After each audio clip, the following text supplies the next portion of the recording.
What's up, gamers? Welcome to Battle Mallet Podcast episode 74, XZ, Embergard Downloads Review. For anyone that isn't familiar, the Battle Mallet Podcast is the journey of three busy gamers playing games that they love and balancing life with those games. In tonight's episode, we are going to cover the slew of downloadable resources that were released recently on the Warhammer community page. That includes 13 warbands, some organized play documents, tournament packs, and then surprise Grand Alliances pack that includes everything that isn't going to be organized play legal or hasn't been released yet. That sounds complicated. Anyway, my name is Jared Johnson. I am your host for this evening. Tonight, I am joined by Trace Al Capone Hyde. Feeling mighty evasive. And Jason Table Noob Murray. I have no idea what you said in the intro because I was reading something else. Nice. Good podcasting right here. Fair enough. Yeah, so like I said in tonight's episode, we are going to try to get through as many of the warbands that are available free for download as we can. We are going to go through more detail, the 13 that are legal for organized play. We will spend a little bit of time talking about the warbands of the Grand Alliances. And I think that's it. Are we going to talk about the organized play stuff? I don't know. Maybe we'll get there. We'll get there. We'll see. If not, then I will probably jump in with a ghost editor's note like right now. Anyway, because of all of the content that we have to cover, we are not going to play catch up. So what we're going to do is we're going to take a break. And when we come back, we will talk about the 13 downloadable warbands.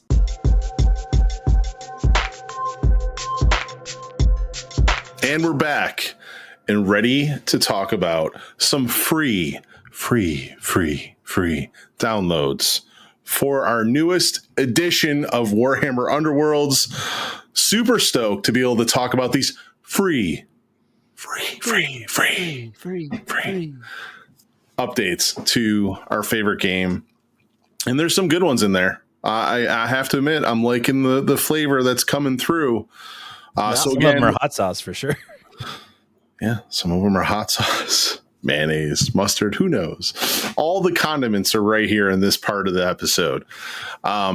So again, I know Jared went over it in the intro, but we will go through these all 13 of them, plus the Grand Alliance ones, not in depth. We'll hit on like kind of key points, but there are three that kind of stand out that we are really looking forward to playing. And what does that mean? Does it mean that these are the best three? No, these are just three warbands that we're really looking to take a spin with in version 2.0. So to start, Trace, what is your warband that you are looking most forward to playing in 2.0? The one that I am actually looking forward to very much is the Thricefold Discord. And that's not because, like Jason said, that's not because I feel like that they're going to be world beaters in any kind of way. I just find that they managed to get some of their flavor from the previous decks into this War Scroll, and I just think it's pretty nifty. There's also some new abilities that they kind of got baked in that are pretty cool. So yeah, that's the first one. And I mean, you guys want to I can just go ahead and start through with what I think is one of the coolest parts. Why are you looking forward to playing them? So my biggest thing is they've added some passive abilities for them that I think are going to make them pretty spicy. Both evasive, which says immediately before damage is inflicted on an evasive fighter, you may roll one attack die on a hammer or a crit, subtract one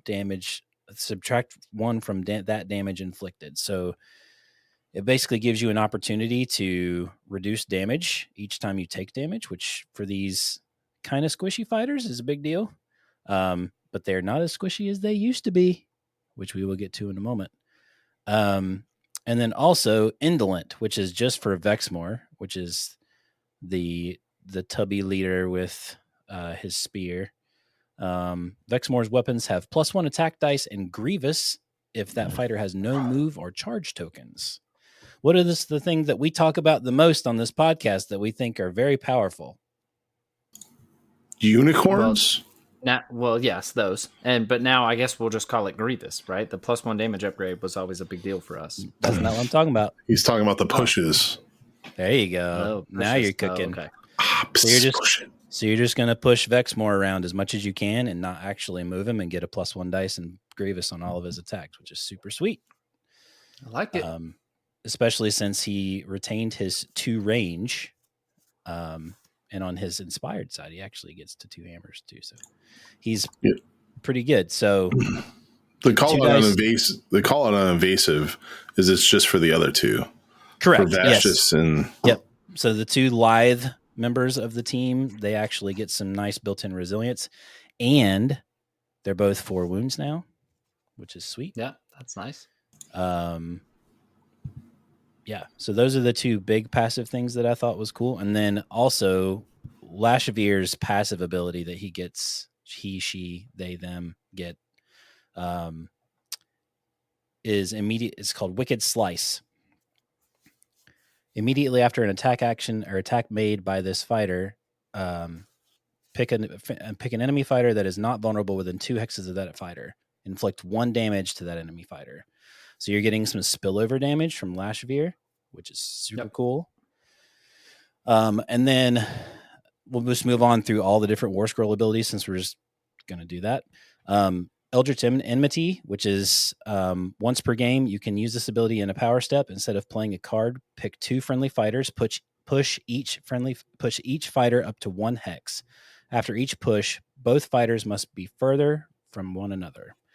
So you see my previous comment about Indolent and how that can interact with this ability. You can just push Vexmore 1 fighter close to somebody else that's an enemy. Just make sure he's farther away from one of his friends, which is a 3-fighter warband. That's not going to be super, super hard to do. And then the next one is Feuding. Once per game, you can use this ability immediately after an action step.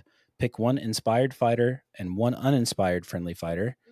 Uninspire the inspired fighter and then inspire the other fighter. So you can do some bouncing of your inspiration around, which I think is going to be really nice and has a lot of good utility.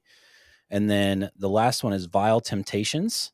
Once per game in your action step, you can pick an enemy fighter and pick one of their equipped upgrades. That upgrade is discarded.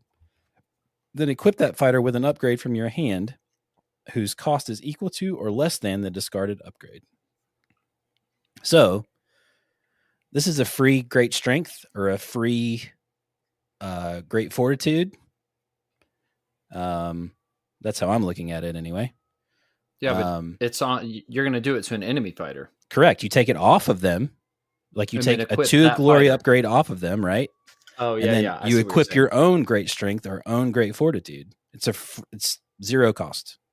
See our conversation about Great Speed. I think you still give I think you're giving your upgrade. You can pick an enemy fighter. Yeah. Then equip that fighter with an upgrade from your hand. So you give them one of your upgrades. you give them your upgrade. Yeah. But you could replace a Great Strength with a Great something Speed else that costs less, right? Yeah. I misread that. Or that's on me. Yeah. I mean, it's not as powerful. No, it still works for grade 4. If they have like multiple additional wound upgrades on them, you can throw something on them and could take them out of action. Like, it's really cool because, in version 1, they had cards that would do this. Now it's just an ability that they can do. Yeah. I love it. Did they classify what type of warband this was? Is it a strike? Is it a take and hold? Like, did they do that for these downloads? I think they did that in the article. Maybe. The article. Yep. We might have to look that up in a minute. I'll work on that. And just to kind of go over the fighter cards really quick, and I can look for that after we discuss this. But I've got it up. Okay. Thricefold Discord is qualified as a mastery, which makes sense given kind of the weird abilities that they've got going on. Yep. So just to kind of go over the fighter cards really quick, the only thing that's really changed about them is that some of the dodges are a little bit different on the uninspired side. I think that the Lashavir used to have two when they were uninspired. and now they have 1 uninspired, and they go to 2 inspired, but they gained a wound. Vexmore is still 5 wounds. He does not. He doesn't gain anything on his inspired side other than an additional hammer. And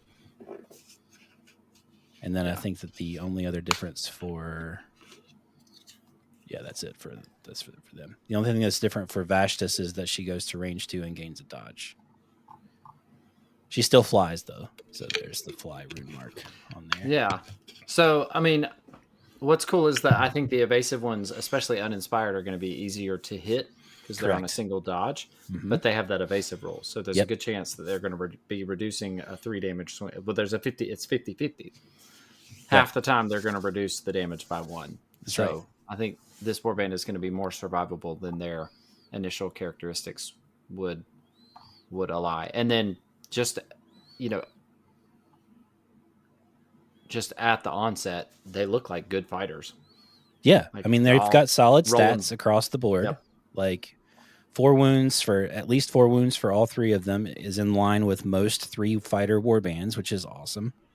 Yep. And then, you have some varied range bands. You have a range 1, you have 2 range 2s, and you have a range 3 or range 4, depending on whether or not Vashtis is inspired.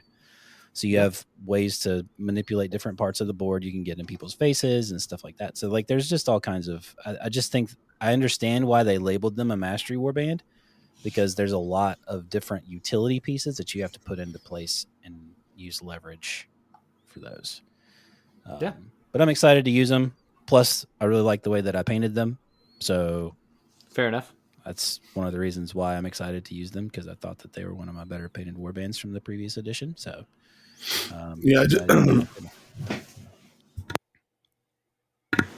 excuse me. I think that, I know they're labeled mastery, but I think the strike would be the way I would play. I don't know if I would go take and hold with 3 fighters. No, that is definitely going to align with how I want to play them, which is either having some, if whatever kind of ping we have out there, plus we have, our aggressive decks that are coming out. So I think that there's going to be a lot of opportunities to play them in multiple ways, which is going to be cool. Yeah. Well, awesome. What I really like out of all of it is, to me, that a lot of the flavor of the warband is fully captured. Yeah, it's the spiteful nature of them, how they especially the inspire condition I thought was really cool, where you can take an inspire away from another. And then the actual inspire condition itself is immediately after making an attack or save roll that contains no successes. After a friendly fighter is slain, inspire another friendly fighter, or after a friendly fighter is slain. So it'll be easier for you to play, Jason. It's that's what I think is cool about that, is that there's no longer the number of times that not just Jason, I messed it up a couple times, where you're like, wait, who inspires who when they fail type deal. Yeah. So now it doesn't matter. You just inspire who you want if you fail. So there's a lot more flexibility with it, which I think will make them play faster, which is good. I do miss the temptations, though. I think the temptations as a mechanic on the cards will be kind of missed. But for what we have, I think that they've captured a large portion of the essence of the warband, which I'm excited about. Yeah. Well, awesome. I'm looking forward to seeing you get them out on the table here soon. Yep. Jared, let's move to you. What is the one warband out of these that you're most looking forward to playing? That's going to be Daggok Stablads. I mean, it doesn't hurt that Trace did an amazing job painting them. But I really liked them when they initially launched, and they came out a little lackluster on the tabletop. Played them to some minor success. But looking at them now, they feel like, like in this new edition, they feel like a decent 4-fighter warband. Rocking that 4x4 wound. That's where you like to live, man. It is one of my favorites. So anyway, so they inspire immediately after inflicting damage on an enemy fighter using the Cruel Stab ability. So they don't have mixed inspire conditions anymore. 1 inspire. But what is Cruel Stab? Well, that's a great question. This is a surge ability that you can use. A friendly fighter with no charge tokens can use this immediately after your action step. So any fighter after any of my action steps, pick an enemy fighter that is not vulnerable, that is adjacent to that friendly fighter, and roll an attack dice on a hammer or crit. Inflict 1 damage on that enemy fighter. So I think it's taking into account some of the previous pings that they had available. I'm trying not to belabor old versus new as much. But the idea of being able to get out of action step damage through half the time seems pretty good. It's going to be tricky to get them into a position where you can use this ability. So I don't imagine being able to inspire them all that often. But based on their characteristics, that doesn't look like it's going to be super duper necessary. They're all fairly accurate, uninspired, hitting for 2 smash or for 3 swords, which is roughly equivalent. Jags has got Crit Grievous, both inspired and uninspired, which means that he could spike to 3 damage inspired, which is pretty nice. Dagot gets way more accurate. He goes from 2 hammers to 3 hammers. But yeah, so I'm looking forward to that part. And then they've got their, War Scroll abilities. 2 against 1, you get. This is a surge ability. Use this immediately after your action step. You can push your friendly fighter 1 hex. You can only use this ability once per game. So you get a free sidestep after your own action step, which is nice. Thief of Cunning. Use this in a power step. Draw a number of cards equal to the number of damaged enemy fighters. You can only use this ability once per game. So this will be really good. I'm imagining, into turn 2, where you've got, 2 or 3 damaged enemy fighters or more, depending on what you're playing. So, that's 2 or 3 cards that you get to draw. They've also got the Nasty Poisons Surge ability. Use this immediately after an action step. Roll a dice for each damaged enemy fighter.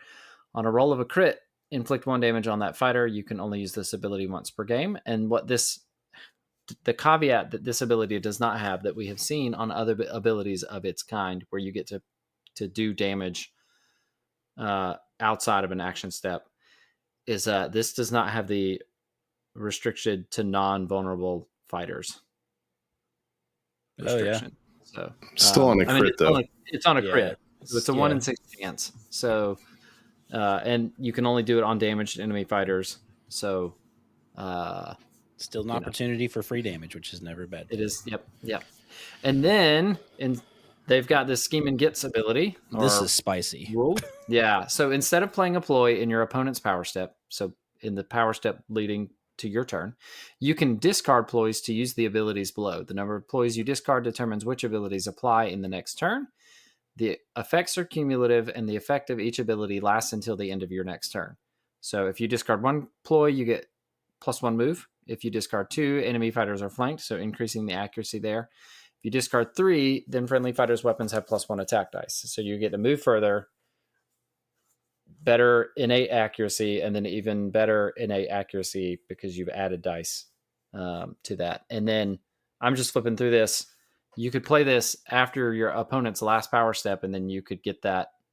Oh, you probably wouldn't want to do that because you don't know who's going to go first, because the abilities apply in the next turn. So, right. Yeah, you wouldn't want to do that. Yeah, I would. I don't know that I would do that bridging a gap. I think I would do. Yeah. I think I would do that leading into like your last activation, or or depending on what is most usable. Yeah. But discarding 3, like I look at this, I look at this as it's an anytime you want +1 move. It's an anytime you want +1 move and flank, or an anytime you want +1 move for charging up really far away with a range 2 fighter. They're all range 1 now. And it's going to depend on the ploys that you have on hand. A lot of these effects are going to be accomplished by ploys, but these are all better effects. Yeah, these are all better than a lot of the ploys you might want to play. Yep. So, and the fact that there's not a limit on it is really, really good. Yeah, I can do it as many times as I want until I run out of cards. But Yeah, so that like, do you actually build a deck that has more ploys in it?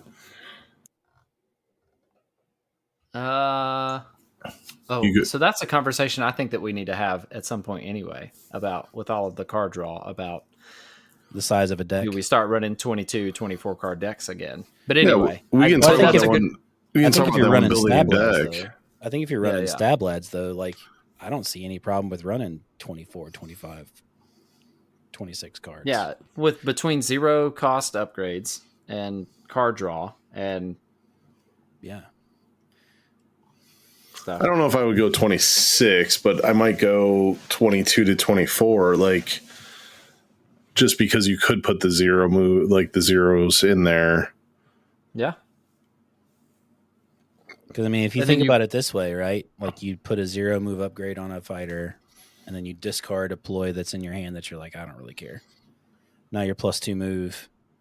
Yeah. Like for no glory spent. And you're like, well, some of these other ones are kind of crappy anyway. Let me just go ahead and discard all 3, and I can charge all the way across the board. Like, yeah, it's gross. With increased accuracy and right extra dice and all sorts of fun stuff. Yeah. Anyway, so I mean, I think that I love the warband. I think the fighters look cool, and then Trace's paint job just took it right over the top for me. Like I love having them on the table. They just didn't quite land as well as I would have liked for them in the first edition, but I like where they're looking here in the second edition. Yeah, and I do think that the mastery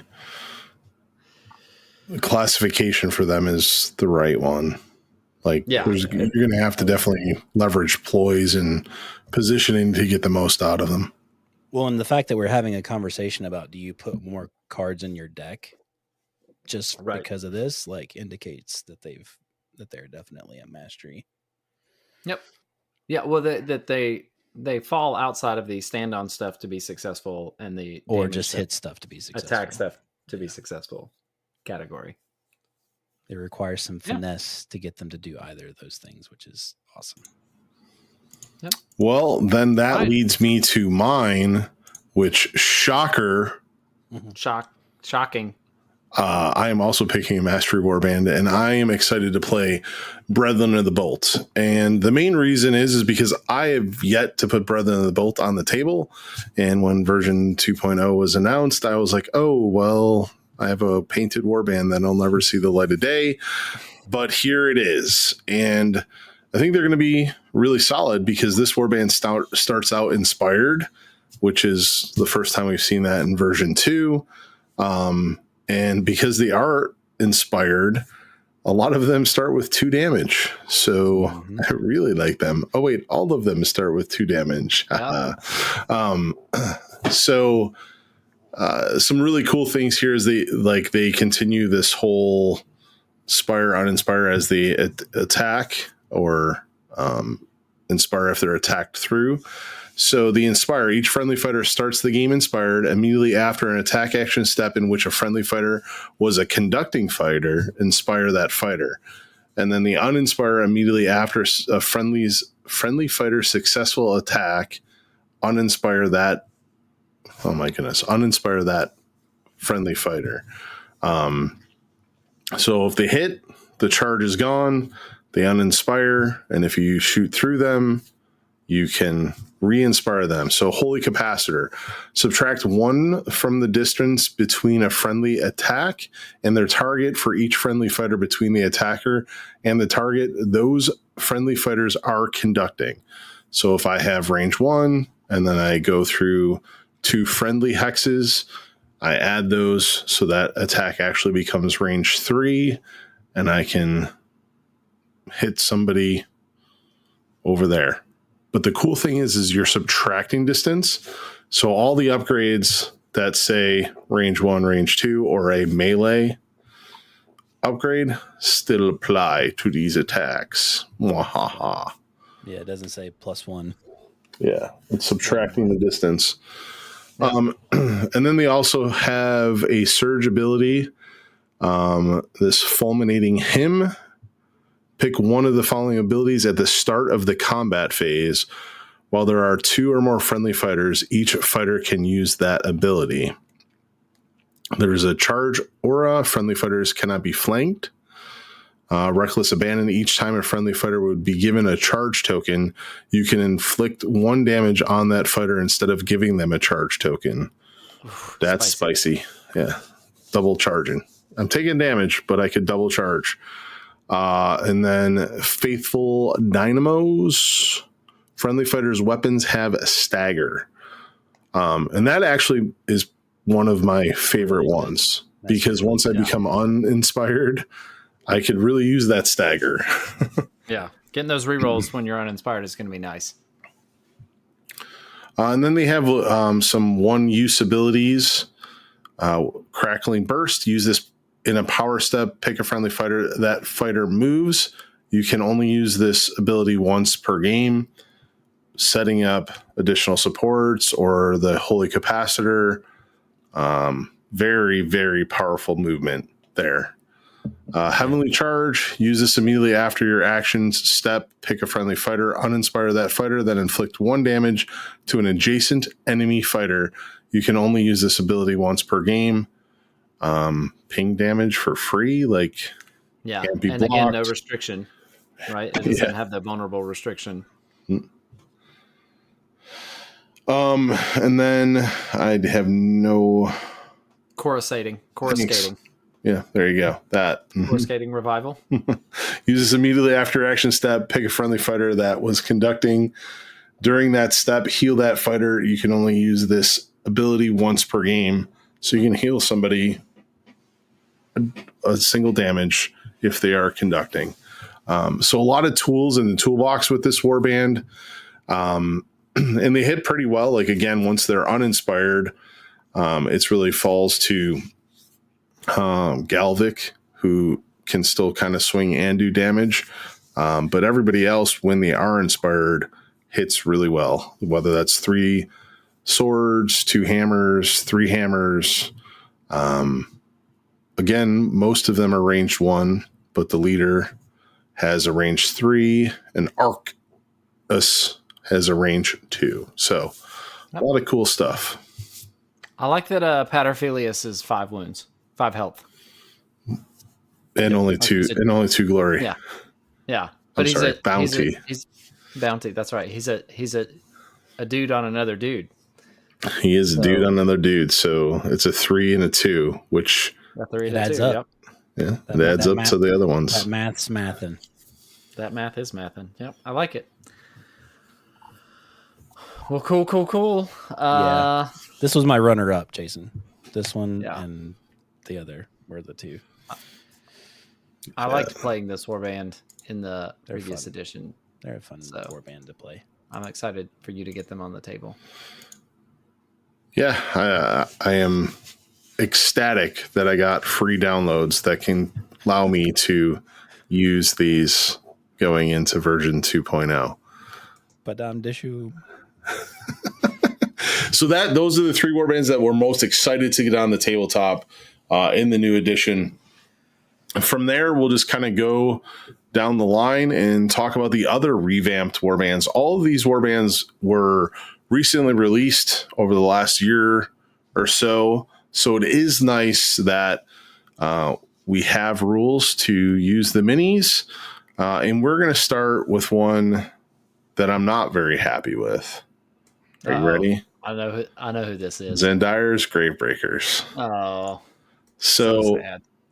The reason that I am sad, and pause for dramatic effect, I'm going to say something that's not positive.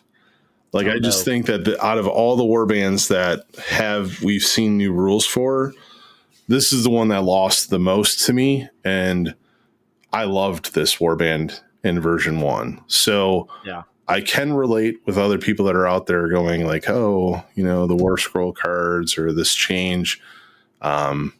This one definitely is not as flavorful as it was, but there's still some stuff in there, and there's still really, really cool models. So does anybody have a top ability for this warband that they're excited to see? I mean, I think we have to call out the fact that they still can grave break, so that they can exhume or unearth. It's not the same, but when you delve So now you get to delve a feature token, and as long as the leader is alive, then you can exhume, which lets you raise one of your slain friendly minions. Or you can always unearth whether the leader is alive or not, and that's draw a number of power cards equal to the number of slain friendly fighters. So, like if you lose Zandara, well then every time you delve, you get to draw a card, and then as you start losing more, you can't bring them back. So every time you delve, you can draw more cards. I think the thing that I like about the War Scroll card the most, and I know that this is not like one specific ability, but it's the fact that like you can do those things as many times as you want. Like they're not like once per game uses like a lot of the other fighter cards. Like you only have your Undying Love, which is a single game use ability. Everything else is kind of like reusable, even though you're unearthing and doing all. I mean, it's limited, but it's still as many times as you want, which is good. Yep. Yeah, and just to back up to that unearth, like drawing as many power cards is pretty powerful, especially if two fighters are out, 3 fighters are out. And then trace for the Undying Love. This one is pick 2 friendly destined fighters, heal one of those fighters, and push the other fighter up to 3 hexes towards the other fighter. You can only use this ability once per game. That is extremely powerful. Yes. Like you're healing and pushing someone closer into that other fighter. And that is very similar to one of the abilities that they had in one of their power cards they had before. So like, combined like an upgrade and I mean, it's super good. And that, so I'm with you. Like, I think that's super, super, super powerful. Yeah. And I just want to call out that this is the first one that we've reviewed where there are multiple Inspire conditions for the Warband. So it is some of them immediately after you give them a raise fighter or raise token. So that would be the zombie peoples. And then the destined fighters when they get their second upgrade.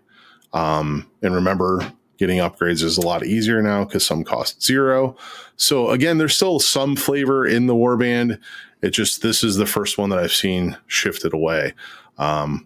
I definitely will try them out again, but I am a little sad. Yeah, I think that's okay. I think they definitely had the most flavor to lose. Like their deck had so much flavor in it. They definitely had the most to lose. Yeah, the way that they like the story that was in all of their cards. Yeah. Yeah. Cool stuff. That's sad. All right. So long, Gray Breakers. Moving on to an oldie but goodie. It was a question when we were all opening and reviewing just the base game of Embergard. How are we going to fit 9 fighters onto a board? So let's talk about Zarbag's Gits. Let's do it. So how are we going to fit 9 fighters onto the board?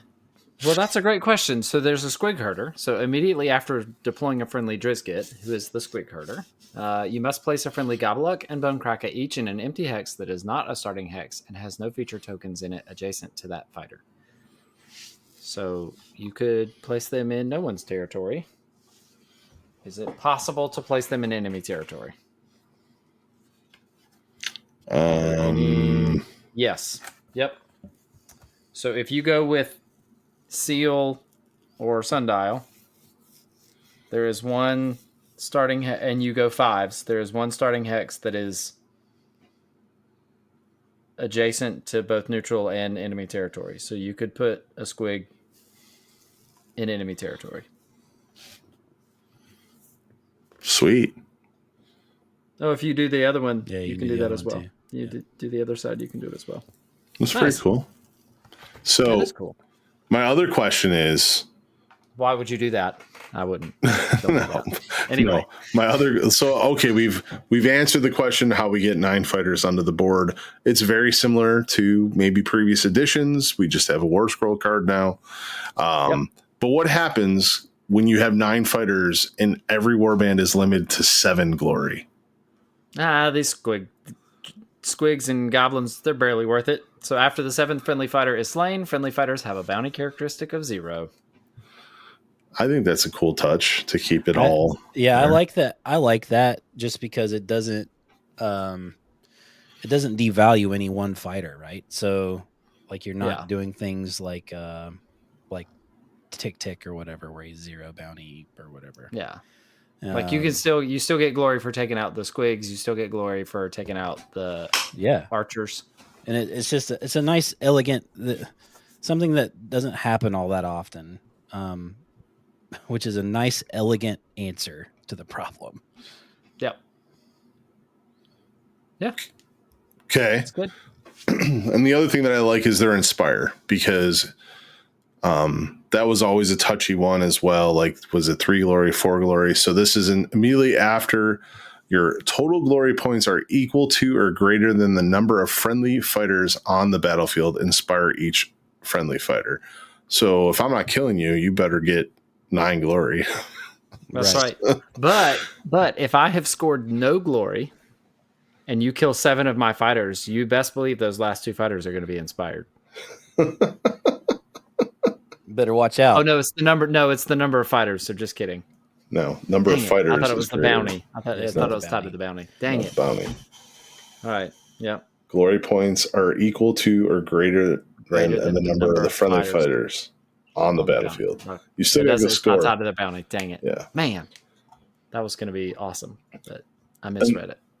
And then one of the biggest updates here too is Snurk. Yeah. Snurk. You better not mess with some Snurk. I love them. I like it.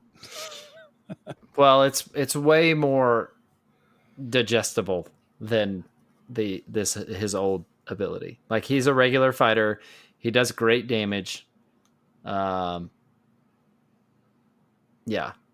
He's still like is a menace, but not. Yeah, so like he's an actual fighter. He's on 2 fury for 3 damage.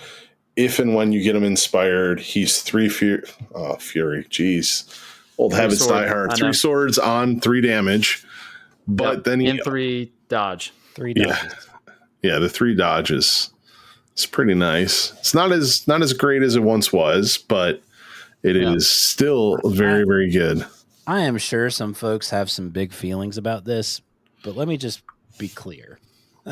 The rest of the warband is going to die like wet tissue paper. Like, just let them have something fun. If you can kill them early, good on you. But throw them a bone. And then this spinning instant surge action is what keeps the flavor of that warband and the flavor of that fighter alive. Use this immediately after a fighter is pushed, placed, or enters a hex adjacent to a friendly Snurk. Inflict 1 damage to that on that fighter. It's just I'm glad that flavor is there because it's such a cool model and such a fun warband. So yeah, and that's all fighters. So now if you run next to him as one of Zarbag's gets, you take a damage too. So. But the nice thing is that it doesn't trigger when he's pushed. That's true. Yeah, you can't push him onto somebody and do damage. Anyway. So what about what's this little symbol that these squigs have? I don't understand. What's that? Yeah, so this is volley, spiteful volley. Use this immediately after the squigs. The squigs. Oh, they have flying. Is it the flying? That's the flying keyword. Why are they flying? They don't have because they're squigs. They're they all be bouncing. They're all bouncing. You know that. Boing, boing, boing. There was literally cards that say boing in the old. But anyway, go with the volley. Sorry, I was talking about the fly. I thought we weren't going to go through everything on every card, but we are. Use this immediately after a friendly fighter's successful attack made with a weapon with volley. Pick a different friendly fighter within 3 hexes of that fighter whose ranged weapon has volley. That fighter can immediately attack with that weapon. This ability cannot be used more than once per turn. So if you hit with one of the archers and there's another archer within 3, they can also shoot. And it doesn't have to be a shot at the same target as the original attack. It could be. But then you can't chain it to the third one. Great. Cool. Thanks for explaining that for me. Still a lot of flavor there in that 9 fighter warband. I love it. Yeah. And they retain scurry. They do. So extra move economy. Moving on. Scurrying away from those gits. Let's go to Mollog's Mob. Trace, this is like one of your favorite warbands. What is like a highlight of a change here that you're looking forward to in 2.0? Hold on, I got to remember. I haven't looked at these in a minute. Give me just a second. I like that Mollog is worth 4 bounty. You want to know what I like? I like that all of the shrooms are 3 wounds. That is nice. So just stat blocks. The stat blocks on all of them are nice. Mollog should be 4 glory. I don't care. Whatever. Yeah. It's fine. If you kill him with his 7 wounds, it's good for you. It's all good. It's not going to be difficult. It's not going to be super difficult to do. Yeah. Maybe let me review the rune marks are always confusing because I have to remember which one's what. I like the thing that I like about the warband from a flavor perspective is the unnatural hazards ability, which is each little squig gets their own cool little thing they can do. So a natural hazard says at the start of first action step and in each battle round, you can pick one of the following abilities to apply to the end of the current battle round. Nasty critters. Enemy fighters adjacent to any friendly minions are surrounded. That's big, especially when you got a big club coming at you. Yeah. Tripping hazard. After an enemy fighter enters a hex adjacent to it and any friendly minions, give that fighter a stagger token. Also accuracy for a big club. Yep. Watch out, they bite. After an enemy fighter is pushed, placed, or enters any hex adjacent to a friendly minion for the first time, roll an attack dice. On a hammer or a crit, inflict 1 damage on that fighter. So it makes the minions little bubbles of suck, which they already kind of were. Yep. But the fact that you get to pick this every single turn, are they going to live every turn? No. But that's one of my favorite parts about the card. Well, the fact that they're all 3 health now, I mean, they'll live longer than they did. Exactly. Which has always been Mollog's Achilles heel is people just ignore him and then they just go kill the minions and then they find some kind of other way to get passive glory. And it's hard for him to, and we can't do the hallway trick anymore where I can touch both sides of the board and just run down the middle. I can't do that anymore. So there's all kinds of ways for you to get around him since the board is a little bit wider. He doesn't have weird charge multiple times rules. Correct. But he is still very good with... Oh my gosh, he's so good. He is still very, very good because he has a very consistent damage profile. And, I mean, his threat range is still really, really good. Like, I am not worried about him doing damage. So there are 2 things on his attack profiles that I really like. Yep. So I like that when he inspires, his 3 damage range 1 attack gains Grievous. It doesn't go to 4 damage. Correct. So you can't stack more damage. He's at most going to do 4 damage on a pop, as far as we can tell so far, right? Right. You know, based on what we've seen, right? The only way to get extra damage in an attack action is Grievous, and you have to pick that ability. If he chooses the Grievous, then he loses the Brutal, which would ignore surroundeds and flanks. Mm-hmm. But I like that his range 2 attack does not have Grievous innately. Yep. And is only 2 damage. And there's nothing saying that you can't give around. It. Yeah, you can't. There's nothing saying you can't give him Grievous on that range 2. But But what it means is that you could drive it. You could go in, be adjacent, drive him back. Yep. And if he's moved and follow up already, then he can't follow up with a 4 damage attack anymore. Yeah, but so my thought with that is if I charge you with a range 1 attack that's doing 3 damage or 4 damage with Grievous, and you have that one hanging wound left over. And I have a way, like if I've pushed onto you, or if I've pushed and done my attack, like not having to move again, I can drive you back, do that 3 or 4 damage, drive you back, and then the next turn I can just stand where I am and do that last 2. Yeah. So there's a lot.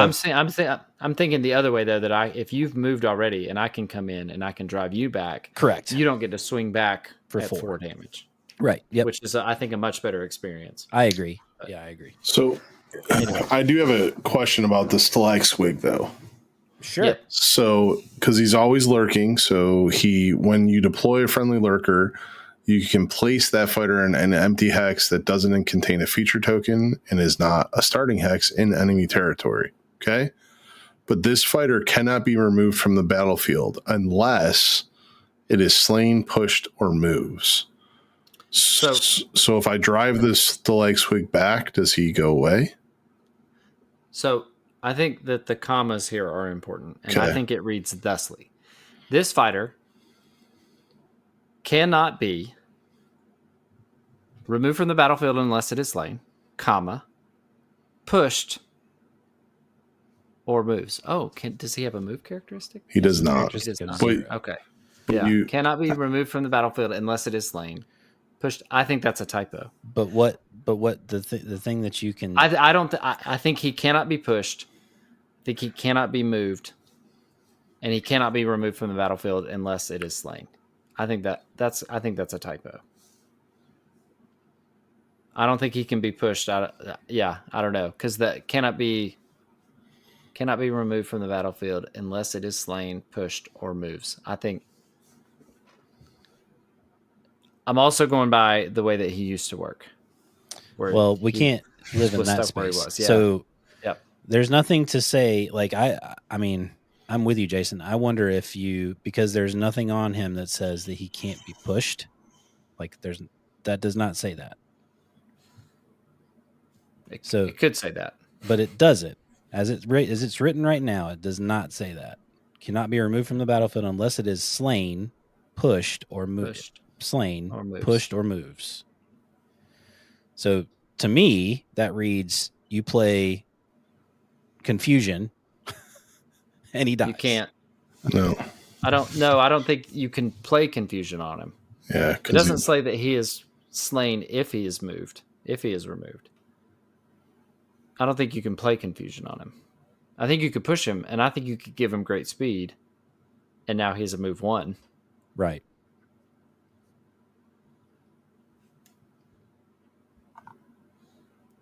Yeah, who knows? I'm confused. Jesus. You're confused. I'm confused. I just read it. I was like, wait a minute. So if I drive it back, is he slain? No, you're right. The comma is there, so it is not slain. Unless it is slain. Yeah. Yeah.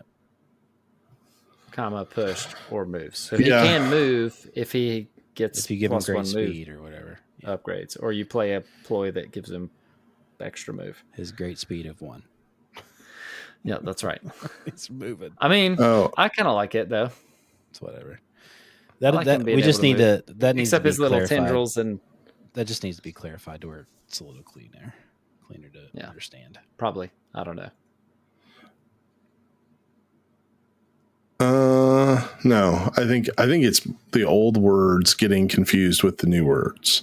So this fighter cannot be removed from the battlefield unless it is slain. So like it could be removed if you kill it. It could be removed if you push it, and you could remove it if it moves. Yeah, because I think the rules for removes, like push and move, are for you to remove in place. Yeah.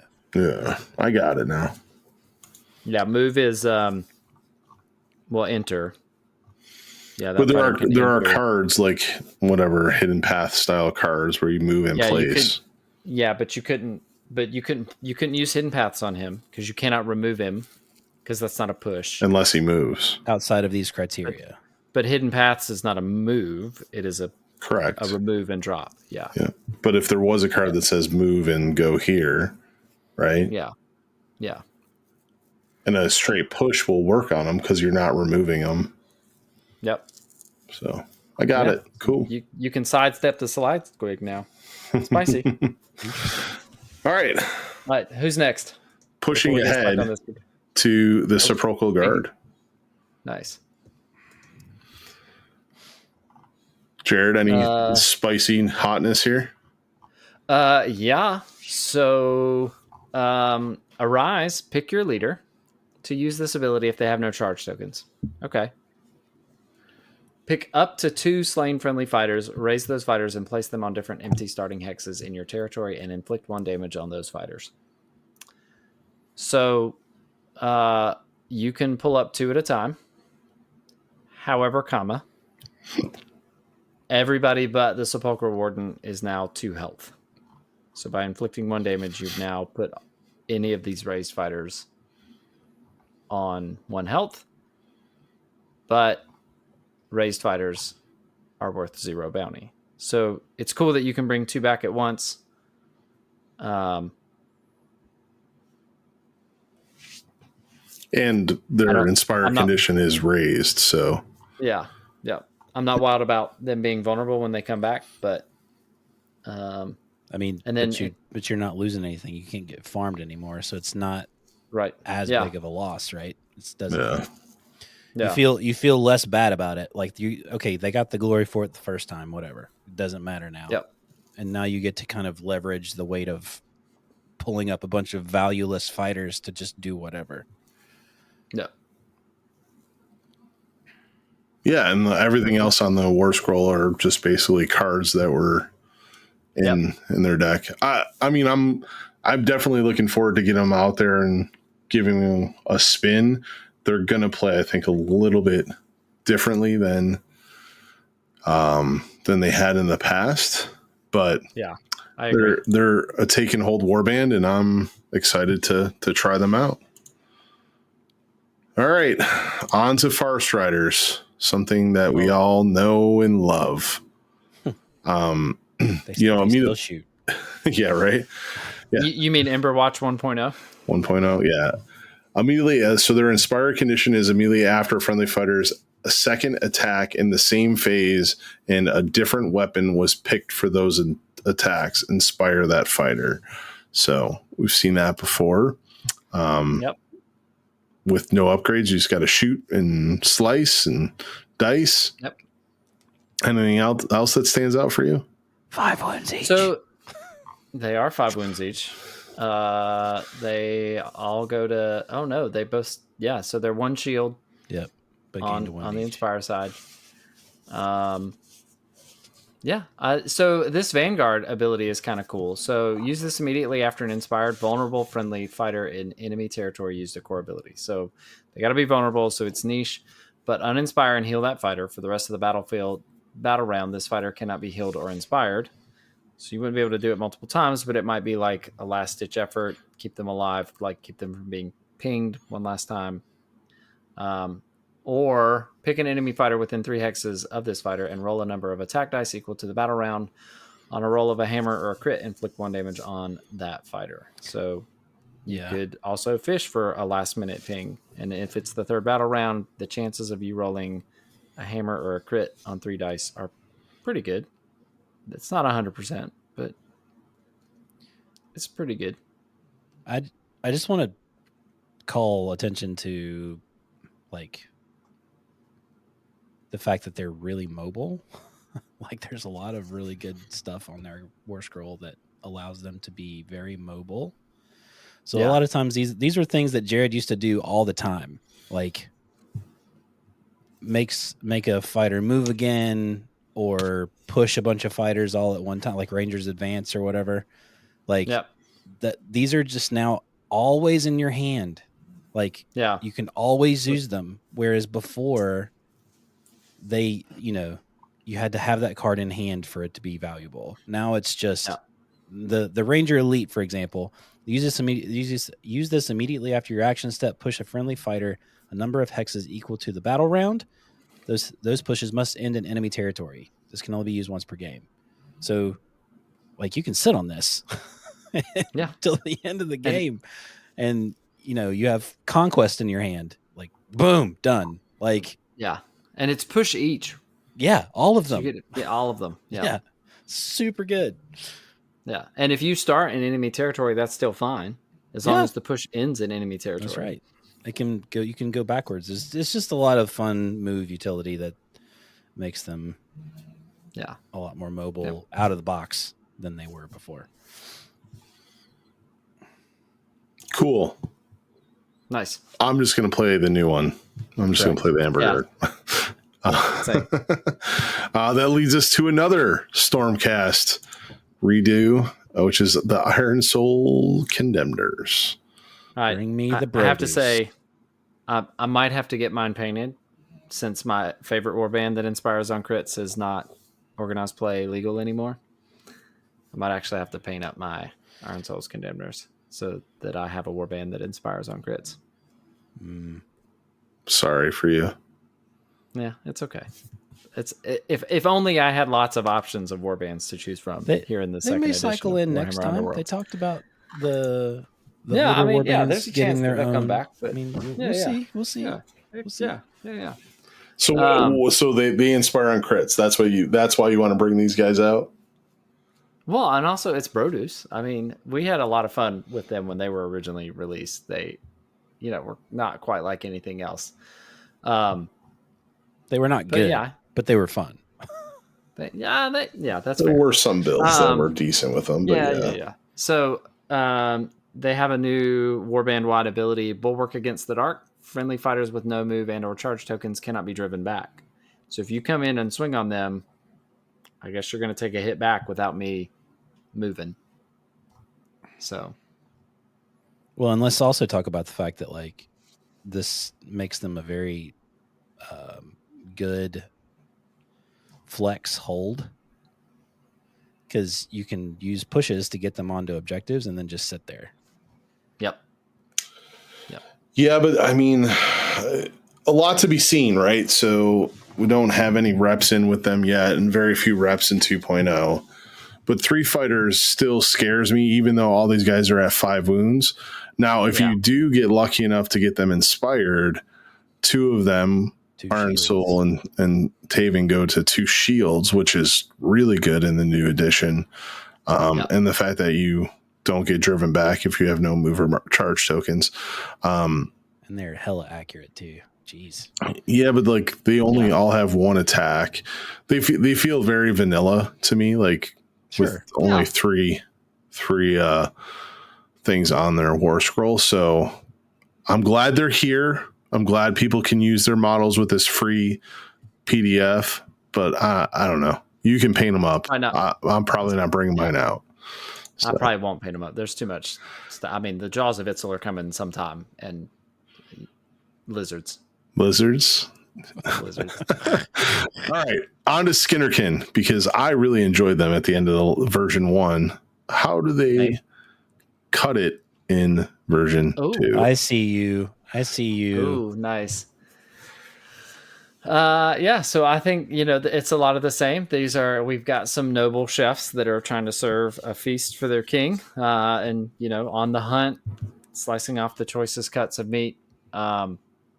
So immediately after you gain your 3rd or subsequent haunch token, inspire each friendly fighter. So immediately after you gain your 3rd or subsequent haunch. So it's only the gain. It doesn't say you have to have them. So I'm thinking that you can gain and spend them. Oh, you can spend haunch tokens, Jared, you say? Yes, you can. So they've got all these cool abilities similar to the cards that they used to have. Calloused Hands, use this immediately after a friendly fighter is picked as the target of an attack. Discard a haunch token. Save rolls made for that attack count as having more critical successes than the attack roll for the purposes of the Standfast ability only. You can use this ability once per turn. So I just get to reduce the damage by 1 and not be driven back by spending a haunch counter. Cool. Seems pretty good. And then crit fillet, gain it. So use it immediately after picking a friendly fighter to attack. That friendly fighter's melee weapons have crit fillet for that attack. You can use this ability once per turn. Fillet is if the attack was successful, gain a haunch token. The 2 chefs also gain haunch tokens on successful attacks. So we're back to the chance for all the Yeah, haunch but I think the thing to call out here is that fillet is a weapon ability. Yep. Right. So you have to select that. So you're not, if you can't do Grievous and that. And fillet. Yep. But Perfect Cut is a surge ability, much like the other one. So you can do Perfect Cut and fillet. It just fillet is blocking something else like that you may have given them. Yeah, Grievous or cleave or brutal or whatever. Grasping, grapple, whatever it is. Yeah. But I mean, it's just some noble chefs trying to serve up a feast. I had my brain. I haven't actually heard probably the last 30 seconds of what y'all said because I just kept thinking about how I could paint on Grisla's her chef's apron, paint it white, and then put the crit fillet symbol on it. But it looks like Chick-fil-A, but it's in the red, like red. Oh, nice. Crit fillet. Nice. Oh my god, crit fillet. I like it. I'd be impressed. Yeah, I think a lot of the flavor did carry over to this warband, so I think it is one that's going to stay in my carry box to try out and play. I'm kind of excited about it because I like them, and it's one of the few of these redone that is a strike warband. So yeah, Jared, I think you should. Yep. I think you should take these out. Okay. I think you should try these. I think these will fit that'd be fun. The counter punchy aggressive build that you like a lot. Chargy wargy. Well, right. Yeah. Yep. Go ahead. No, go. No, you're good. I said my piece. No, I'm just trying to think how to paint Chick-fil-A on my Chick-fil-A. Well, I mean, just moving on to the next one, which is another strike warband, and that's Spike Claw Swarm. Nice. Oh man, they named him Spike Claw. He's not. Scritch is the greatest. Yes. Well, he is Scritch Spike Claw. If you go to the back side of I gotta go to the back side. Okay, cool. All right. Scritch Spike Claw. Yeah. The name on the fighter. Yeah, I know, right? I was very nervous. So there's a caveat to this warband, and I think it's worth calling out, is that the swarm ability, pick a friendly leader to use this ability, pick a slain minion. We're not the only ones that have noticed this. I think basically anybody that has listened to this episode that has read anything on the internet about Warhammer Underworlds lately has noticed this. There are no fighters that have the minion rune mark. So clearly a typo. Don't lose it. Gotta, just play it. I think if you're playing, I think if you're playing with your buddies, lurking, hungering, and festering all have the minion rune mark. Yeah, the only one that we can probably count on Games Workshop to release an update. The only one that would probably be Kirk.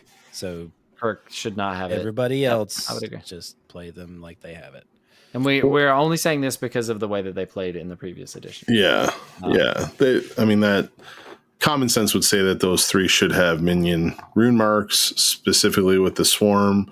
It does carry over from version 1 and how the raise mechanic worked for them. The beauty here is that this is a free PDF download. It is a free PDF. And then they could just update it and you're not out anything. It's okay. Yep. Yeah. It'd be okay. Great. You know what else is okay? What? Lurking, hungering, and festering all having 3 health. Correct.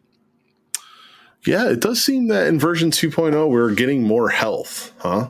I like it. Yeah. It's pretty cool. I think for me, and we have, I think other than the one game where the Ember Watch just did not miss and I was killing Zicket stuff over and over and over again, is that you just get to play with your toys for longer. Yep. Between reduced damage generally across the board and increased health generally across the board, you just get more time to play with your toys in a given match. Which gives you more opportunities to actually come back and pull something out of your. Well, I think it has to. I agree with both those statements, but I also think it has to do with the fact that crit deaths aren't. Yeah, what dice are normalized. The dice are much more normalized than they were. Yeah, so you're probably going to get more attacks through. Yep, which So you gotta have more health and less damage. exactly. It's What I was going to say. yeah, I like it. Cool beans. Glad we're on the same page. Yep, Yep. Well, let's just skitter away to the next one. Sounds good. nice. Thorns of the Briar Queen. And this one here, I mean, so my thorns have only been on the table once. It was, I don't even remember when. It was like in the middle where they hadn't been updated and they were terrible. So my painted warband did make it. But I don't know if they're coming out with this, and I'm sure I'll be proven wrong by some bright individual. But Yeah. what do you guys think? Yeah, I mean, they stand as a take and hold. There've been some changes, but I mean, defensively, like every fighter has 2 defense dice, which seems pretty good. And then they all inspire at the start of your turn. We inspire each friendly fighter adjacent to any enemy fighters. So if you got to survive a round or you got to push next to somebody before your turn starts or anything, but you can get that inspire. The inspire is generally going to give them more accuracy, which is always nice. What they do have going for them is Varklov's Soul Warden ability. You can use this ability once per battle round. Push up to 2 friendly minions. Push those 2 fighters up to 2 hexes. You can give each of those fighters a charge token. I think that helps with the ability or the rule that says that you can take actions while having a charge token as long as all of the other fighters in the warband have a charge token. And then it also keys into the Wave of Terror. While a friendly fighter targets an enemy fighter that is adjacent to a different friendly fighter with any charge tokens, that target is surrounded. So you get some extra accuracy if you're adjacent, if you have a flanked fighter with a charge token. Yeah, maybe I'm just burnt out of this style of play because they kind of played the same way forever. The cool thing that I think on the war scroll is the Stare of Death, where it says use this power in your power step, pick an enemy fighter within 2 hexes of a friendly fighter. That fighter cannot charge in the next turn. You can only use that once per game. I think that's really cool that you can block a charge. Well, that's very akin to the one that they had in their power deck before, which was uninspire somebody. Like you just say, boom, uninspire. Maddening Cackle. Yeah. That thing was maddening. It was awful. I will say that I think I am more excited to play this version of Thorns of the Briar Queen than I am the previous version that we got at the end of Underworlds 1. Fair. I think the stat changes combined with just the always available ploys and then all the stuff that you get in your 2 decks that you pick from. I think there's a lot of options there. So I'm excited for those too. Cool. Plus glowy ghosts are fun to play, to paint and play with. It's true. Yeah, right. And last but not least, we move on to Sareni's Razors. Razors. Something Razors. Somebody's razors. And, this is the squid coming back with 4 wounds and 2 bounty. He's worth more, or she, whatever it is. I don't know what it classifies as. But it's more than an actual fighter. So it's kind of cool to see like a 4/4 and then it's 2/2, 2/1. This warband has always been misnamed, and it should be Stefanier's Razors. I agree. It really is Stefanier's warband. And the Hammertide continues. And it's simplified. Draw a straight line from Sareni's hex in any direction. The first time this line crosses an enemy fighter, inflict 1 damage on that enemy fighter and give that fighter a stagger token. The line immediately ends if it crosses a blocked hex. Don't pick up. You won't hit anything. So just make sure it's the direction on the board. Yeah. Direction. A straight line towards an enemy fighter. It kind of eliminates, like it opens up the lanes, which I think is probably the designers taking into account the fact that you can't like hallway people anymore and can't do the offset to force like awful lanes. Like if you wanted to, you could just Hammertide every action. It's not going to do you any good because you're doing 1 damage at a time and all of your other fighters are just sitting there. But it is a thing you could do. Any way I want. As long as it's a straight line. As long as it's Draw a straight line from Sereni's Hex in any direction. It definitely opens up because, before it was I don't think direction has a straight down, definition. left, right, and then diagonals. Now Yeah. I could draw a line to kind of get those hexes that are lost in the diagonals. Correct. Because you're just drawing a line to a fighter. You're drawing. Imagine a laser pointer. Yeah. You're just doing a line laser pointer. Yep. Get your infinity laser pointer out. There you go. If that touches any part, which it's gonna, it's fine. Yep. You'll get there. Well, you better be using those blocked hexes. That's right. Use the dials/gears board. Eventually, the community will land on a name for that. I've heard enough chatter. I think that we've secured 5s and 9s, but I don't think we've secured board names yet. Side A, side B. We'll figure it out. Well, awesome. Yeah. So that is, and I am excited to get them on the board. I played, I think, only a few games with them. I think that there still is some depth there, some flavor, if you will. I get it. So that'll lead us to the Grand Alliance Warbands. I think we should take a break. If you think? Why? I think so. I think we should take a break. Okay. Time out. We'll be right back.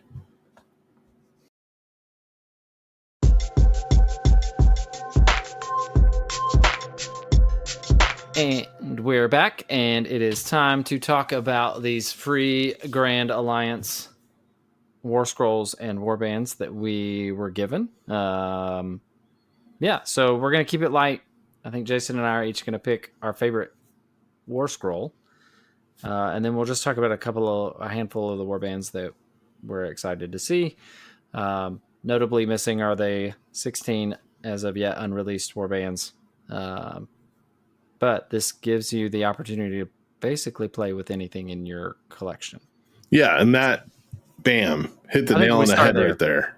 Yeah. Like the fact that I can, because I think, change is difficult for everyone.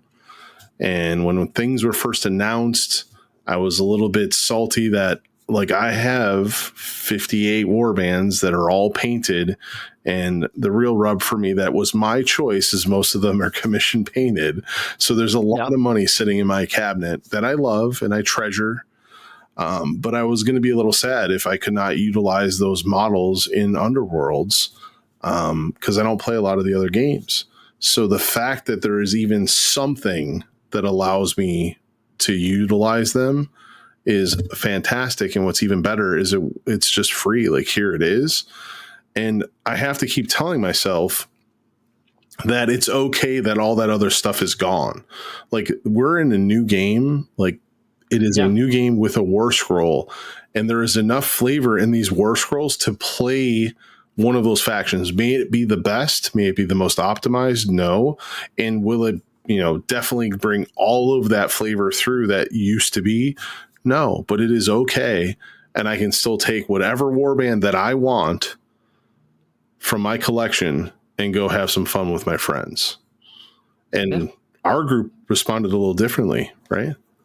Yeah, our local play group has responded extremely positively. They're already calling out warbands and war scrolls that they're excited to bring on our local nights. And we talked about them. Anybody that wants to prep for an event, we'll go into event prep mode like we did for Nova. Anybody, if we're going to host a local tournament, then we'll play tournament stuff. But if it's anything like it's been for us in the past, we'll host a tournament and everybody goes hard and we try to play the best choice that we can when it comes to warband, and we'll do the same thing, pick the best warband, the best deck pairing that we can that we think has the best chance to win this local tournament.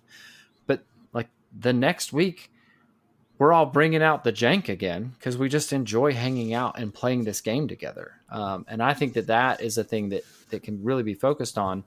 And this is a way to like rebuild a community. So if you have people that have played, or people that own these models from Age of Sigmar or whatever, you can say, listen, you don't have to bring anything. Like, I've got cards, I've got dice, I've got a board. Like, you just show up with your chosen axes or with your Wormspat or with whatever it is that you have that you already own, and I can teach you how to play this awesome game. And then if they get hooked, great. You probably have another person in your community. And if they feel like the game isn't for them, I think they're going to be able to make that decision with these cards. Yeah. I don't think that they're going to be required to play an organized play legal warband in order to decide whether they're going to like this game or not. And it's easy to switch up too, right? So like, yeah, it's almost like you have a Rivals war scroll.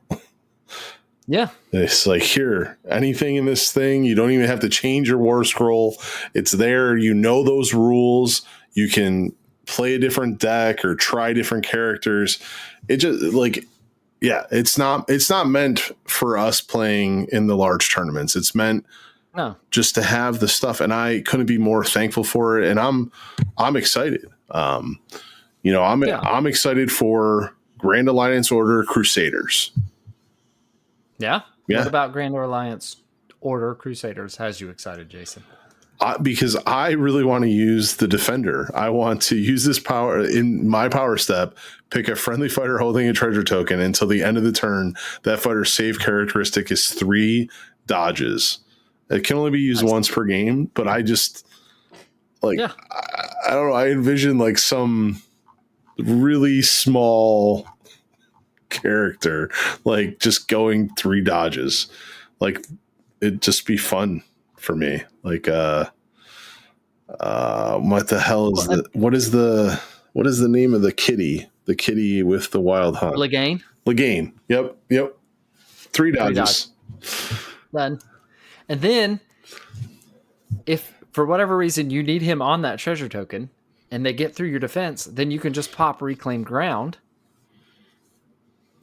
Or I guess you would have to pop both because it's not a reaction. But Reclaimed Ground is another great one. You basically get the can't be driven back part of Stand Fast. So you're not reducing the damage, but you count as having more crits than the save roll for the purposes of drive back and overrun. So your opponent can't use overrun and they can't drive you back. So, yeah. And then until the end of the next turn, friendly fighters cannot be driven back or pushed. So like you've got 3 opportunities there whenever you want at the most opportune moment to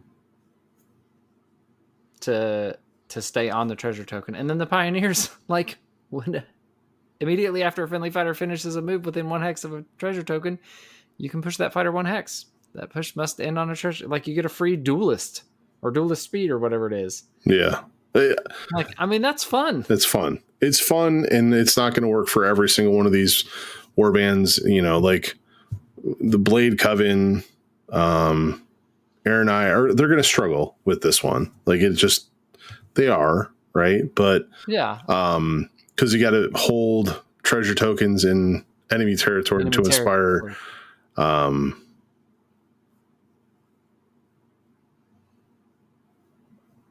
But you inspire the entire warband. So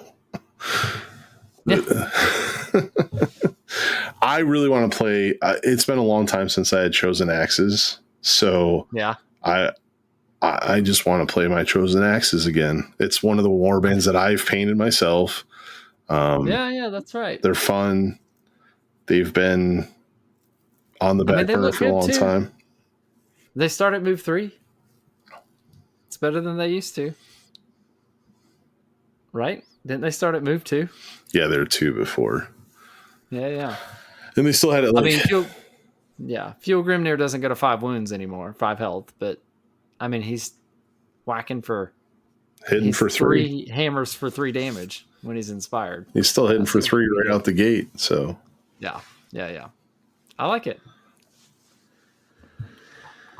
Well, for me, I don't remember the name of it. There it is. I am looking forward to toying around with the Grand Alliance Death Dark Majesty War Scroll. So Inspire, if an enemy fighter is slain while a Locust of Shyish ability is persisting, inspire a number of friendly fighters equal to that enemy fighter's bounty characteristic. So it's a little bit aggro-y in that regard, a little strike-ish. But the Locust of Shyish is roll 3 attack dice. If the roll contains one of the results on the Locust of Shyish table, immediately use the relevant ability. That ability persists until the end of the battle round. If the roll contains any crits, you can replace each crit with another symbol of your choice. The same fighter cannot be picked to be affected by a Locust of Shyish ability more than once per battle round. This is a core ability, so it is something that you're going to have to use an action for. But the 4 abilities that are available, they're all on doubles. So out of 3 dice, if you roll 2 swords, you get to pick a friendly fighter. That fighter's melee weapons have crit Grievous. On 2 hammers, you get to pick a friendly fighter. That fighter has +1 move. On 2 flanked results, pick an enemy fighter. That fighter's weapons have -1 attack dice. So pick an enemy fighter. And then on 2 surrounded results, pick an enemy fighter. That fighter has -1 move. I just think it's fun, and it's like a little wacky, and like you're being blown around by the winds of magic. Yeah. And I mean, is it the best? I don't think so, but it's fun. Sounds cool. Yeah. And then you just pick, I don't know what you pick. I mean, probably for me, Velmorn. Why not? Probably for you, Velmorn. Yeah. Or Lady Harrows, right? Dreepers, Wraith Creepers, pick some stat blocks. Feeling that it doesn't matter. But yeah, and I think it's worth addressing the fact that Warcom said whatever. I don't have it verbatim. Every warband will receive rules in the new edition. Is kind of how it was put. Yeah. I think it was more specific than that, and I think it could have been interpreted that each warband was going to get its own unique war scroll. But this is also a brand new addition to a game. Full rules rewrite. And if I think back to the beginning of Shadespire, I mean, for what, 3 months there were 2 warbands? No, there was 4. They released Iron Souls, Iron Jaws, and Embergard quickly after. Yeah. Yeah, but so there were 4.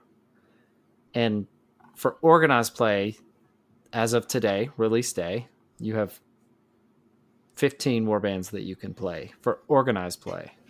Like, that's already more than, that's almost over 3 times as many warbands as were available when Shadespire launched. Well, that would be 2 seasons. So it was 8 warbands per season for the whole year, right? Yeah. It was 8. Yeah. So you're one shy of 2 years worth of content. Yeah. And you also have these rules that you can use to just play with your models. Yeah. I think this is what you use when you want to have fun. I think this is what you want to use when you just want to hang out with your buddies. This becomes beer and pretzels underworlds. I'm going to approach it like rivals. Like this. Yeah. If someone says, "Hey, I'm going to be at the shop. I want to have a new teaching game," I'm going to grab one of these for myself. Yeah. And that way I can still play the game and have fun, and they can play whatever they want. Right. Right. I just think I think it's really cool intro. And or they show up with something. They say, "Hey, I loved Chosen Axes in Shadespire. Can I still use them?" Yes, you can. Here, I have this thing that I printed out. This is how you're going to play them. Here's a deck of cards. And you let's do a classic. I'll run Iron Skulls Boys into your Chosen Axes. And now you've got Dwarves versus Orcs. And you pick whatever. Also, Haka is the man. Basha, not so much. But Haka on 4 swords. Yes, please. Thank you. Justice for Haka. Finally. Yeah. So I don't think we need to belabor it. I don't think that we need to overdo it. I understand completely if you feel underwhelmed by this result. I think that's valid. I would just encourage you to not let it ruin what is lining up to be an excellent second edition of a game that we already love. Yeah. Yeah. Cool. I also, any other standouts? So, I'd be remiss to not call out Chaos Slayers. Okay. So the Inspire is, I have to take somebody out with a melee weapon, and then I can inspire the number of fighters equal to the bounty characteristic. Okay. Got it. Check. Inspire a number of friendly fighters equal to the bounty character. Mm-hmm. It's not bounty for bounty. It's nope. Fighter. If you got bounty. 3, Got it. If you have 3, or in Moloch's case 4, I can inspire 4 fighters. Okay. So got that is 4 Godsworn Hunt fighters that are now inspired. Yep. Plus they get, plus they get a bonus attack dice. There's a way to double charge with it, like a reckless rage. Like this is cool stuff. Like I don't know, like I again, one of my other favorite Chaos Warbands is Plague Pack. I don't know if they exactly play the way that I think they should in my mind because of previous editions, but I can fit this stuff into there too with stagger tokens and inspiring by holding by having less enemy fighters in neutral territory. Like that is it's kind of the way they used to play, sort of. I don't know. It's just, I like it. I am saddened myself to not have some of these warbands with a full war scroll, but sure, just get after it. How did you look at the destruction one? Like how's Mad Mob going to play? Is there any play there for fun? I'm sure there is. What are our options? We probably want brutal or cunning. Immediately after a friendly fighter attacks an enemy fighter that is flanked or surrounded, inspire the attacker and any friendly fighters adjacent to the target. We'll get the boss. At the start of the first action step in each battle round, you can push each friendly fighter 1 hex. That push must aim closer or adjacent to an enemy leader. Well, that's Headcracker's ability, right? Yeah. Like Tooftag's ability, but you get to push all of your fighters now. And then add this, you get a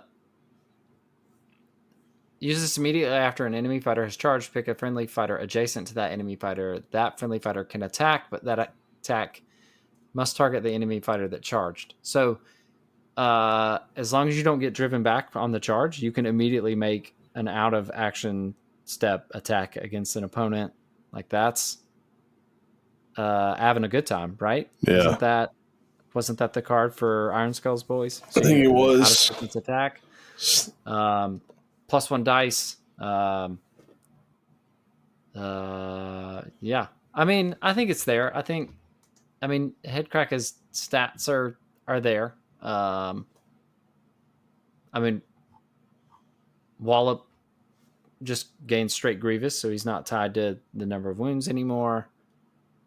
Tooftagga still has crit Grievous on 4 dice. Daco has a melee weapon. Oh, nice. He just pulled that out of his arrow. Yeah, he's stabbing somebody with an arrow, Legolas style. Oh, it's cool. I appreciate it. So yeah. I think it's tough. I think it's easy to read what Warcom said, and I'm not pulling it up right now because it may be like feel cut and dry, that if they may have said straight out that every warband was going to get fighter cards in a war scroll and unique. But the thing that I tell my children often, that we cannot go back. We are in the now. So let's make the best of the now that we have. And email whunderworlds@gwplc.com for any feedback that you have for the design team. With that, we should take a break. And then I think we should come back and talk about this tournament companion Let's do it.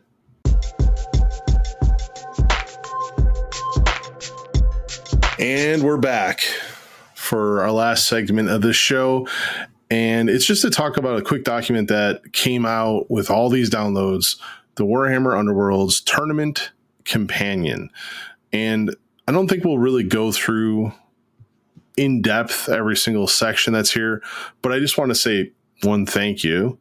And two, it is very nice to get an official document that helps newer players design and attend tournaments. Like, yep. Again, we might attend tournaments that already have a tournament packet, but the goal here is to put a foundation in place. Is there anything on this document that stands out to you, Jared, that you want to touch on? Yeah.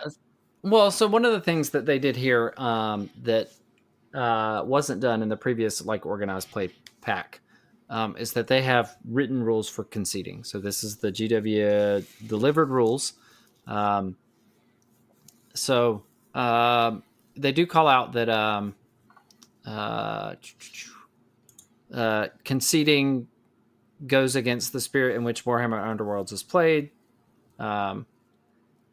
These situations must be catered for, as conceding can affect the outcome in tournament standings for a player wishing to play their games and matches to their conclusion. So I think the ideal, Games Workshop is a miniatures company first. I feel like the game designers are gamers first. And so they really just want to play games out to their conclusion. So the spirit of Warhammer Underworlds is that you would play a game out to its conclusion.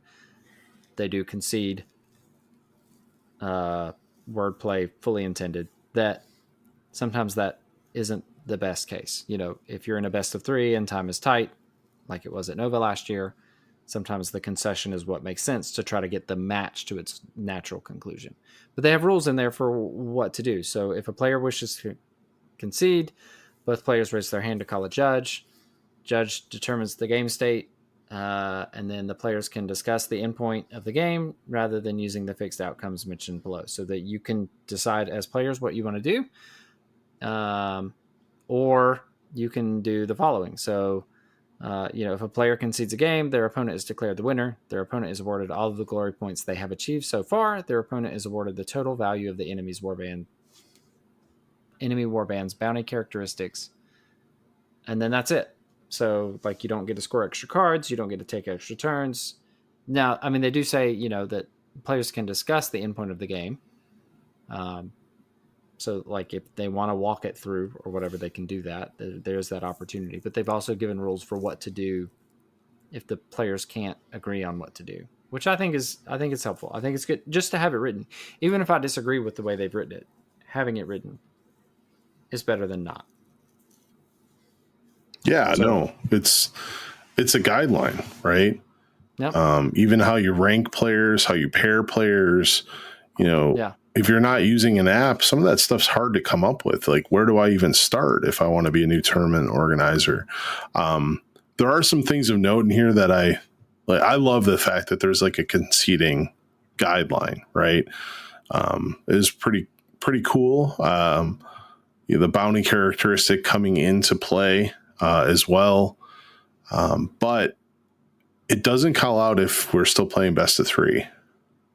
It does not. It does not give you a recommendation on that. It just says a game of Warhammer Underworld should take about 60 to 75 minutes.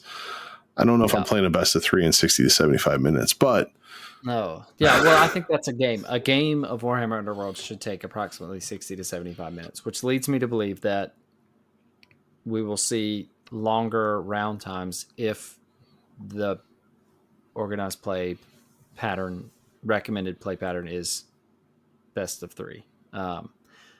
In that, and I thought you were going to speak out on this, because this is actually a thing for you, is the what to do at end of match, what to do when time is called. So if your game is still ongoing when time is called, they have pretty hard and fast, well-defined rules for what to do. So, you call a judge, the judge confirms whose turn it is. The player must then complete their turn, their action step, or their power step. After that turn has been completed, the game ends, and the players compare their total glory points. The player with the most glory points wins. So if you're in the middle of a turn, you play that turn, you're done. You score whatever glory you have, and that's it. If it's called between turns or between battle rounds and no player is currently taking a turn, the game just ends. So they stop playing, raise their hands, call a judge. The players compare their total glory points. The player with the most glory points wins. So well-defined windows. What window are you in? What you do during that window if time has been called.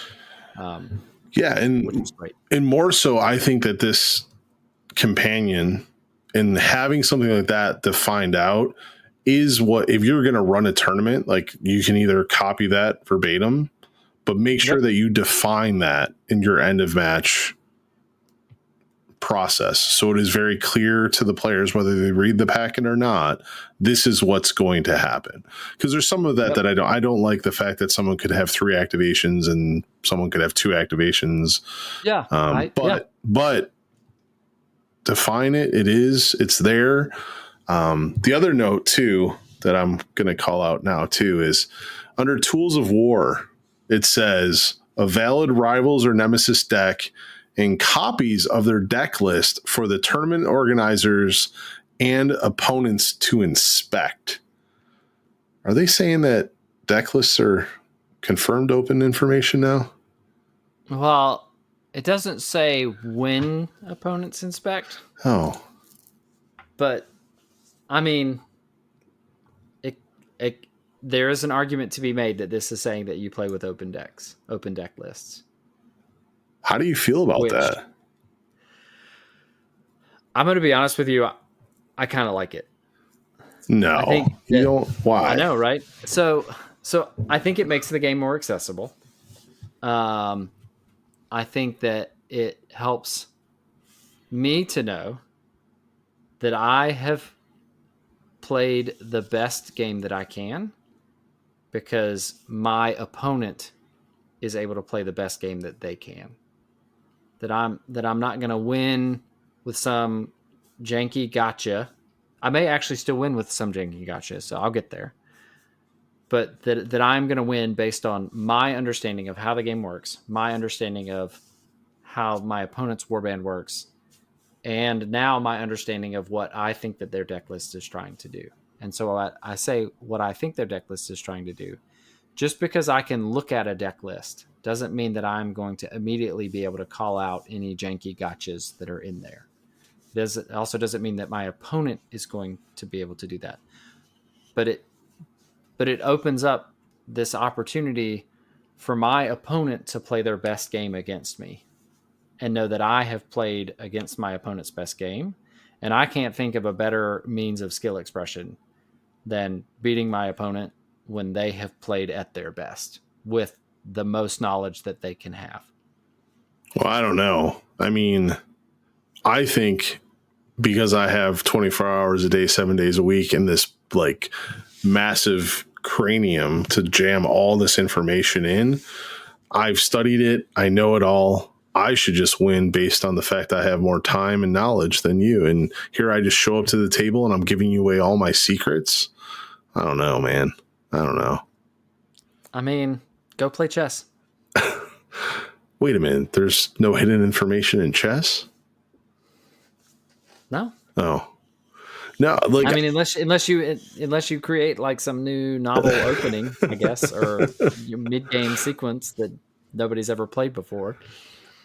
I think what it does do is I understand that the gotchas are not there, and I'm all for those not being in there. As someone that played Denial or, a card to keep the opponent out of my territory, it does hurt a little bit because like now it's not a surprise. But I agree with you 110% that sharing that information makes for an easier game and probably like less arguments because you knew what was coming. Or if you want to talk about skill expression, it's still there because you're still going to have me who spends no time playing your warband and your cards, and you hand me the deck list and I'm like, great, there you go. Wonderful. Yeah. I'm so worried about myself.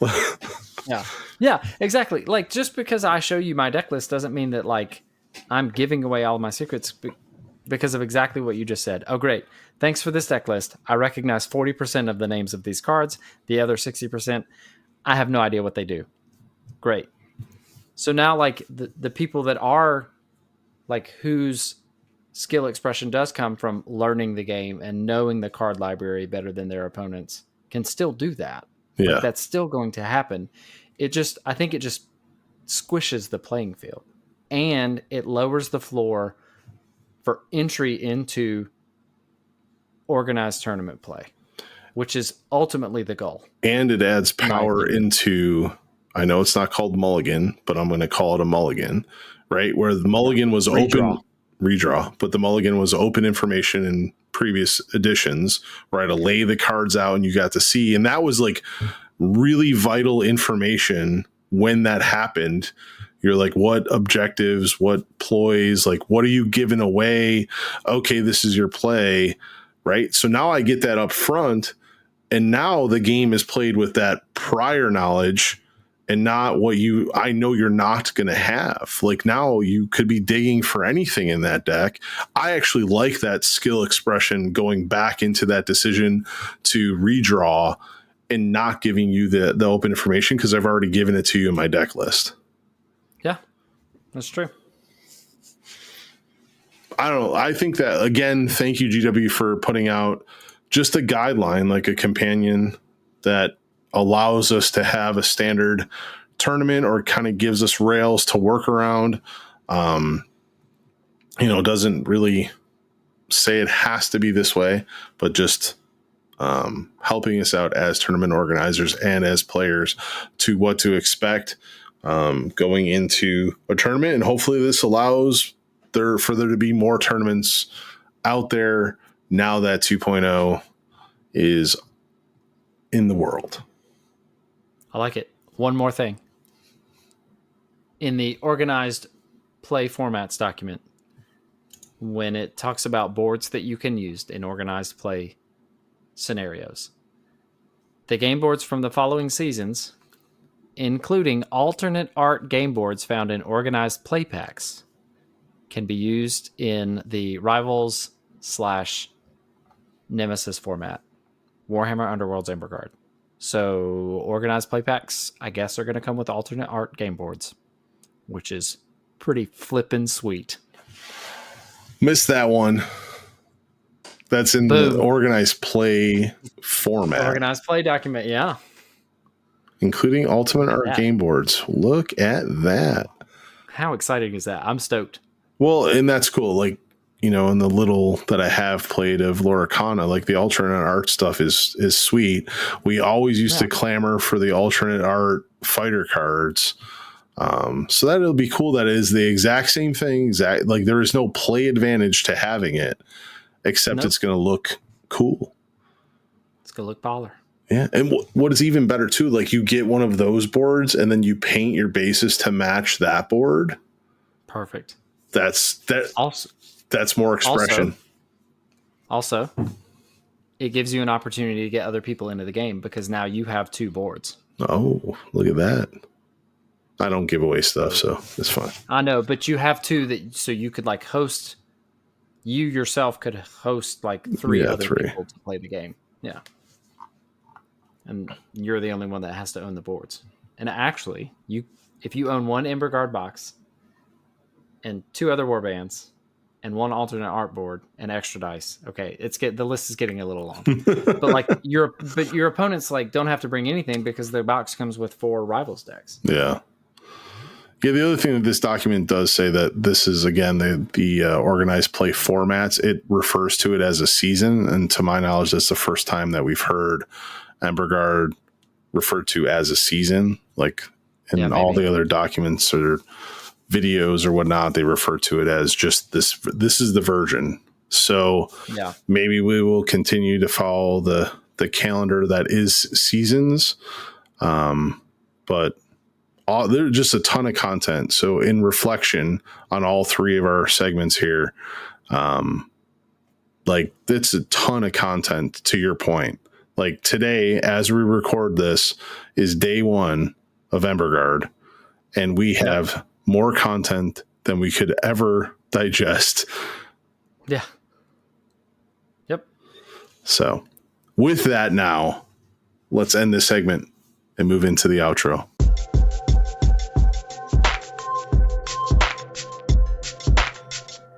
And we're back, and that wraps up the 74th episode of the Battle Mallet podcast. As always, we want to say thank you for taking the time to listen. We would appreciate any likes and subscribes that you can give, reviews that you can give. It is the best way to get our content out to the masses beyond word of mouth. If you are interested in following us on the socials, we are Battle Mallet HQ on X, Instagram, and I am pretending like Blue Sky matters, so we have an account there now. We are the Battle Mallet Podcast on Facebook. Our website is battle-mallet.com, and you can find links to everything that we have there.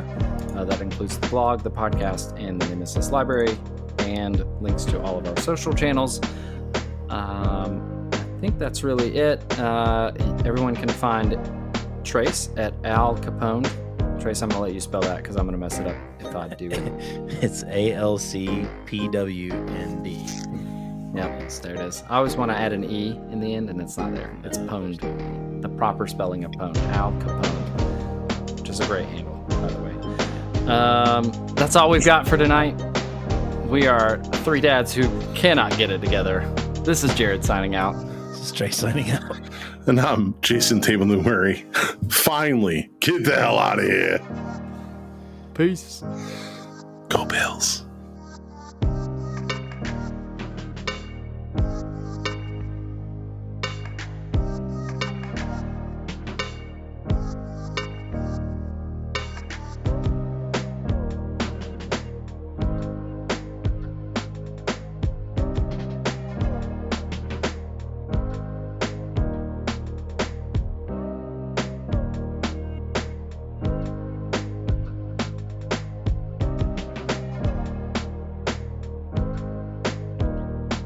The Battle Mallet podcast is protected under the Creative Commons license. If you have further questions as to its use, you can find more information via links on podcast.battle-mallet.com. Music by Anno Domini Beats.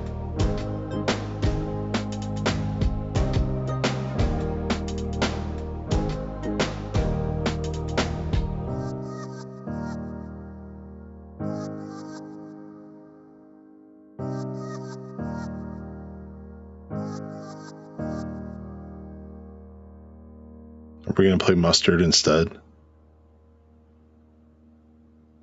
I hate you so much. You relish the moment. Mayonnaise, a lot of puns in this episode.